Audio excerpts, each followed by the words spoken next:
Alors, bienvenue pour cette nouvelle séance. Je vous rappelle que nous sommes toujours dans le module connaissance et cette séance, nous l'appellerons la réclamation.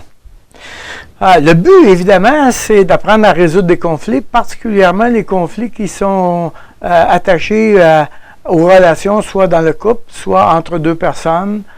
Donc, on est en train d'apprendre des éléments de l'information qui vont être utiles plus tard quand on va aller dans la pratique. Donc, présentement, on est dans un contenu théorique, on dirait, de façon à ce qu'on puisse avoir les mêmes codes quand on va arriver dans la pratique. Donc, permettez-moi de faire un peu de révision. Alors, nous avons vu ensemble que nous avons un discours intérieur, c'est-à-dire que nous avons appris avec la formule A plus B égale C, qu'à l'intérieur de nous, il y a une croyance qui suscite le sentiment. Ensuite, nous avons voulu explorer davantage quelle sorte de sentiments nous avons, quel type de sentiments nous avons. Est-ce que ce sont des sentiments qui sont reliés avec le passé ou le présent? Est-ce qu'on peut nommer un peu mieux le sentiment? Et enfin, on a été dans la compréhension de la croyance. Donc, qu'est-ce que nous croyons par rapport à ce sentiment-là? Le B, le fameux B, qu'est-ce que nous croyons par rapport à ce sentiment-là? Je vous ai invité à construire votre propre liste de défauts et de qualités de votre père et de votre mère. Cette liste-là va être très utile et très importante parce que c'est celle-là qui va nous permettre d'explorer un peu mieux qu'est-ce que nous connaissons, qu'est-ce que nous croyons et qu'est-ce que nous portons dans nous qui a été gravé dans notre cœur.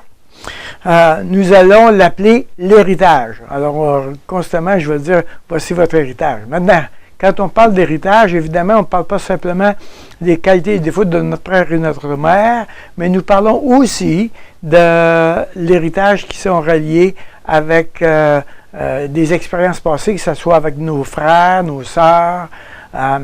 Quelquefois, quelques-uns d'entre nous ont eu des abus avec les frères ou les sœurs, avec un oncle. Donc, il y a un héritage que nous portons à l'intérieur de nous.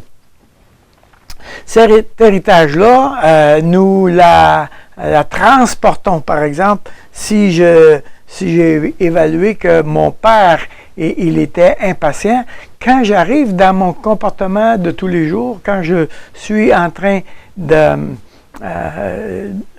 rencontrer des hommes et des femmes autour de moi, dans mon héritage, j'ai dit que mon père était impatient, je l'ai mis dans mon filtre héritage, et quand je regarde une personne qui est impatiente, évidemment, alors je regarde à travers mon filtre cette situation-là d'impatience.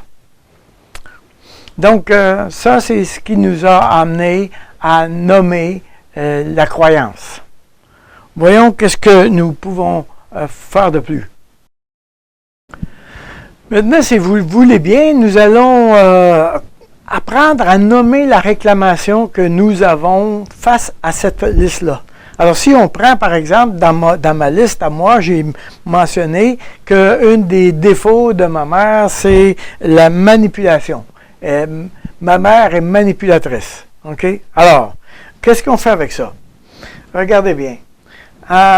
J'ai pris cet élément-là, ma mère est manipulatrice, OK? Et il arrive un événement où je suis en présence de mon conjoint, de ma conjointe, d'un compagnon de travail, n'importe qui, OK? Il y a tout à coup, il y a une personne qui est manipulatrice dans ma vie. Cette personne-là crée un événement, on va dire ça comme ça. Elle crée un événement. Donc, dans notre équation, OK? Dans notre équation, on est en présence de la manipulation et j'ai encore installé un sentiment fictif, là, c'est juste pour donner l'exemple. Cette manipulation me crée de la peur. J'ai un sentiment de peur. OK? Donc, l'événement de manipulation me crée un sentiment de peur. La question que je dois me poser, en relation avec mon héritage, alors, qu'est-ce qui se passe?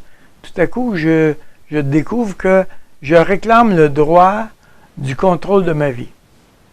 Bon, comment on est arrivé là? Regardez bien. Tu as 3 ans, 4 ans, 5 ans, 10 ans, jeune, OK? Et comme enfant, là, il faut que tu te plonges dans ton enfant, tu redeviens, dans mon cas, par exemple, le petit Daniel, je redeviens le petit Daniel en présence de ma mère manipulatrice. J'essaie de voir ça dans ma tête. Qu'est-ce que ça produit dans ma tête, le fait que ma mère me manipule? OK? Les décisions que j'ai prises parce que je suis enfant ne sont pas nécessairement les décisions qui sont reliées avec la réalité. Peut-être même, tu as décidé que ta mère était manipulatrice, puis peut-être qu'elle n'est même pas. Donc, c'est la raison pourquoi on n'est pas... Le but n'est pas de... faisant les listes, le but n'est pas d'accuser le père ou la mère. Le but est juste de voir qu'est-ce que l'enfant, que le petit Daniel, dans mon cas, a retenu d'un événement ou d'une situation ou d'une ambiance. L'enfant, lui, a décidé, il a déclaré que c'est de la manipulation. Donc, mais il y a aussi une réclamation à l'intérieur de lui qui a dit « Hey, moi, je ne veux pas qu'on prenne le contrôle de ma vie. Je ne veux pas ça. Je veux prendre le contrôle de ma vie. » C'est la raison pourquoi il réclame le droit du contrôle de sa vie. Maintenant, ça peut être une autre situation complètement différente. C'est toujours de la manipulation. Je suis toujours en contact avec la manipulation. Mais là, le sentiment que j'ai, c'est de la haine. J'ai de la haine pour la personne qui me manipule ou qui pose des actes de manipulation. Pourquoi? Parce que je réclame le droit de ne pas vivre la manipulation. Voyez-vous? Donc, pour le même défaut de mon père et de ma mère, je peux vivre différentes choses. En général, le défaut est relié avec un sentiment particulier. C'est la raison pourquoi est-ce qu'on n'est jamais capable de nommer les choses pour la personne qui est concernée. Chaque fois que nous sommes en train d'accompagner quelqu'un ou que tu es en train d'accompagner quelqu'un, tu ne peux pas d'avance écrire le scénario de cette personne-là parce que c'est elle qui l'a dans sa tête. C'est toi qui as dans ta tête qu'est-ce qui est en train de se passer. Et pour la même situation de manipulation, il y en a un qui aura peur, l'autre serait en colère, l'autre il y aura de la haine. Donc, personne vit la même situation. OK, maintenant, prenons un autre exemple, si vous le voulez bien. Le but, c'est d'essayer de comprendre, de se donner des images pour saisir qu'est-ce qui est en route et comment ça fonctionne. Prenons un autre exemple, un autre défaut. Le défaut de mon père, il est impatient. Voyons comment ça peut fonctionner. Alors, je suis en train de vivre une situation où l'autre, il est impatient après moi. Il pose des actions d'impatience. Ça peut être mon contremaître, ça peut être mon conjoint, ma femme, mon mari, mes enfants, etc. Il peut y avoir un grand nombre de possibilités. Mais il y a un événement, tout à coup, il y a un acte d'impatience qui est commise en ma présence. Et là, j'ai de la colère en présence de l'impatience. Maintenant, là, il y a un petit piège, parce que là, j'ai dit, il y a de la colère. Mais la colère est toujours une deuxième émotion. La première émotion, ça peut être de l'impuissance, du mépris, du rejet, de l'abandon, ça peut être un autre. Alors, il faut poser la question, en arrière de la colère, qu'est-ce qu'il y a? C'est la même chose en ce qui concerne l'anxiété. Donc, qu'est-ce qu'il y a derrière l'anxiété? Donc, en présence de l'impatience, je vis de l'impuissance. Alors, qu'est-ce que je réclame? Bien, je réclame le droit d'être respecté, par exemple. C'est tout. Donc, voilà quelqu'un qui ne me respecte pas et moi, comme enfant, quand j'avais 4, 5 ans, 10 ans, quand la personne était impatiente avec moi, je me sentais impuissant parce que je ne voyais pas comment je pourrais être respecté. Je ne voyais pas comment je pouvais réclamer le respect de cette personne-là. Donc, je me sentais impuissant. Donc, est-ce que vous pouvez voir maintenant comment c'est relié avec notre fameuse clé CTRL-V? C'est-à-dire que ça peut être n'importe quelle phrase. Il y a une phrase dissimulée à quelque part, elle est cachée, OK? Et c'est pour ça qu'on a besoin de faire le travail d'enquêteur, si vous voulez, comme détective. C'est que ça peut être le droit d'être respecté, mais ça peut être aussi le droit que l'on soit patient pendant que j'apprends. Ça peut être aussi le droit d'être pardonné quand je manque mon coup. Okay? J'ai rencontré quelqu'un qui dit, moi je réclame le droit qu'on m'explique. Voyez-vous? Pour le même défaut d'impatience, l'enfant n'est pas arrivé à la même conclusion. Donc, les éléments de défaut, je vais les prendre, mais là, je dois me replonger comme enfant à 5 ans, 8 ans, 10 ans. Je dois me replonger comme enfant, me retrouver devant une situation d'impatience avec mon père et me poser la question comme enfant, quelle conclusion j'ai arrivé. Évidemment, ce qui est formidable dans les conflits, c'est que le conflit me permet de m'aider à nommer cette phrase-là qui a été imprimée dans mon cœur et qui contrôle ma vie. Ça contrôle carrément ma vie. Alors, si vous le voulez, nous allons faire d'autres exemples supplémentaires. Je vais en faire 2 autres exemples supplémentaires, mais là, cette fois-là, à partir des qualités. Parce que ça aussi, ça contrôle notre vie d'une manière ou d'une autre. Donc, si par exemple, j'imagine que dans mes qualités, j'ai mis que mon père est travaillant. Okay? Alors, à quoi ça peut ressembler?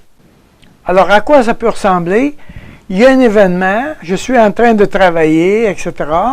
Et j'ai mis dans mon héritage, dans mon filtre, que mon père, il est travaillant. J'ai apprécié cette qualité-là, je l'aime, je l'ai mis dans mon filtre. Une personne qui est travaillante, ça mérite son respect, ça mérite de la reconnaissance. Mais là, tout à coup, j'arrive devant un événement où j'ai travaillé fort, j'étais travaillant, comme mon père, mais mon problème, c'est que j'ai pas eu de remerciement. J'ai pas eu de remerciement. J'ai pas été reconnu dans ça. Donc, j'ai pas eu de remerciement. Je suis frustré parce que j'ai pas eu de remerciement. Pourquoi? Parce que j'ai le droit d'être reconnu pour mon travail. Voyez-vous? Donc, voilà un autre lien. Si je prends l'autre exemple, un autre exemple supplémentaire, par exemple, si je dis que ma mère, elle est sensible. Ma mère, elle est sensible. OK? Alors, tout à coup, je me retrouve dans un événement où je vis un blâme. Quelqu'un me blâme. OK? Donc, là, tout à coup, j'ai de la tristesse, je vis de la tristesse parce que il y a eu un blâme.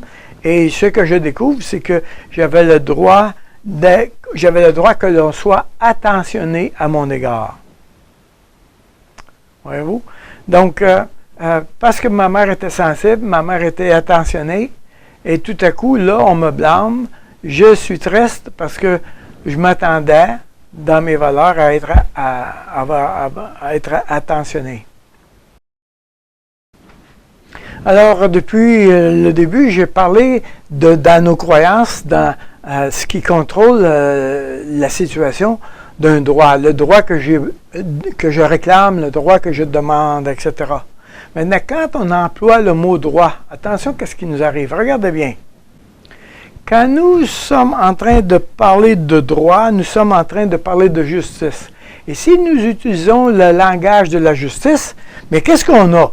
On a le mot avocat, on a le mot juge, on a le mot coupable, on a le mot condamnation, on a le mot punition, policier, etc. Donc, tout le langage de la justice. À partir du moment où on parle du droit, tout à coup, on a tout le langage de la justice. Qu'est-ce qui arrive? Quand il y a le droit que j'exige, tout à coup, je découvre que moi, parce que je n'ai pas eu ce droit-là, je deviens juge de l'autre. Et je déclare l'autre coupable et il y a réclamation. Tout à coup, dans le conflit, je te juge, je t'accuse et je te réclame le droit.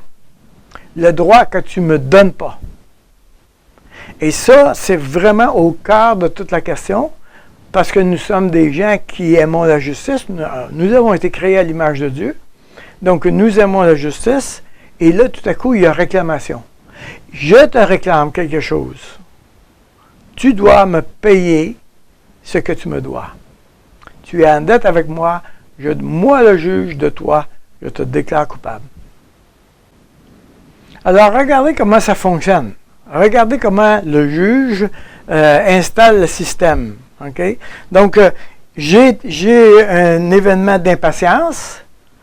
Je me sens impuissant parce que j'ai le droit d'être respecté et je ne me sens pas capable d'être respecté. Regardez bien dans un conflit, qu'est-ce qui arrive. Si moi, je réclame le droit d'être respecté et que ton impatience fait obstacle, maintenant nous avons un conflit. Voyez-vous? Tout à coup, ce droit-là que j'exige, que je poursuis dans ma vie, je poursuis d'être respecté, et voilà qu'il y a un indicateur que je ne suis pas respecté. Nous pourrions dire la même chose, par exemple, avec une qualité. Mon père, il est travaillant, je n'ai pas de remerciement, alors qu'est-ce qui se passe? Tout à coup, il n'y a pas de remerciement, j'ai le droit d'être reconnu, okay? Donc il y a un conflit, je suis frustré envers cette personne parce qu'elle m'empêche, par son non-remerciement, elle m'empêche d'être reconnu. Maintenant, évidemment, la question c'est, qu'est-ce qu'on fait avec un droit qu'on n'a pas? Et c'est là on tombe dans la question du pardon. Parce que le droit que je ne l'ai pas eu, je ne l'aurai pas non plus. Désolé, mais le droit que tu n'as pas eu quand tu avais 4-5 ans, oublie ça, tu ne l'auras plus maintenant. Tu le réclames à l'autre, mais c'est pas l'autre qui t'a enlevé ce droit-là. C'est, il y a 4-5 ans, toi comme enfant, tu as pris la décision que tu n'avais pas eu ce droit-là. Donc, quand nous parlons de droit, nous parlons de justice, nous réclamons justice, et c'est tout à fait légitime. C'est la raison pourquoi le conflit semble à nos yeux si important. Parce que la justice est en cours, parce qu'il y a réclamation de justice. Donc, c'est la raison fondamentale pourquoi est-ce que c'est si important. Alors, voici ce qui se passe. Nous devrons renoncer à ce droit-là. Et quand nous parlons de renoncer à un droit, nous parlons de pardon, ça sera la motivation de notre prochaine séance. Ce sera le sujet qui sera abordé, comment on renonce à ce droit-là à travers le pardon. Pour le moment, nous allons faire des exercices. Alors, ce que j'aimerais que nous fassions comme exercice, c'est que tu vas, à partir d'un conflit qu'il y a, peut-être que c'est un conflit qui est en route, peut-être que c'est une situation qui perdure, c'est un conflit chronique, on n'en parle plus, là, on s'est résigné, on endure les affaires. Okay? Mais à partir de l'héritage, tu vas prendre ta liste d'héritage, okay? Tu vas prendre l'événement dans l'héritage qui est l'impatience, le désordre, n'importe quel défaut, n'importe quelle qualité, okay? Et tu vas nommer le sentiment que ça t'a fait vivre et tu vas travailler à identifier qu'est-ce que tu réclames. Donc, ça va te demander à la fois d'utiliser le conflit pour revenir dans toi-même, comme enfant, pour reconnecter avec le même genre de situation. Alors, je vous invite à examiner cet exercice-là, à le construire gardez vos feuilles, qu'on revient semaine après rencontre, et on continue de construire. Mais là maintenant, faites l'exercice, nommez le droit. Normalement, si le conflit est moindrement important, ça va être très douloureux. Désolé, ça fait mal. Il y a de la souffrance dans tout ça. Il est possible que tu arrives difficilement à nommer qu'est-ce qui se passe, mais on va faire l'effort de nommer le droit, la réclamation que j'ai, la réclamation que je demande, qui ne m'a pas été accordée. En attendant, je vous invite aussi à parcourir les proverbes. Peut-être un verset va vous aider, va vous indiquer le chemin. Demandez à Dieu de mettre de la lumière dans un coin sombre de notre cœur. Alors, je vous dis au revoir, puis on se revoit à la prochaine séance.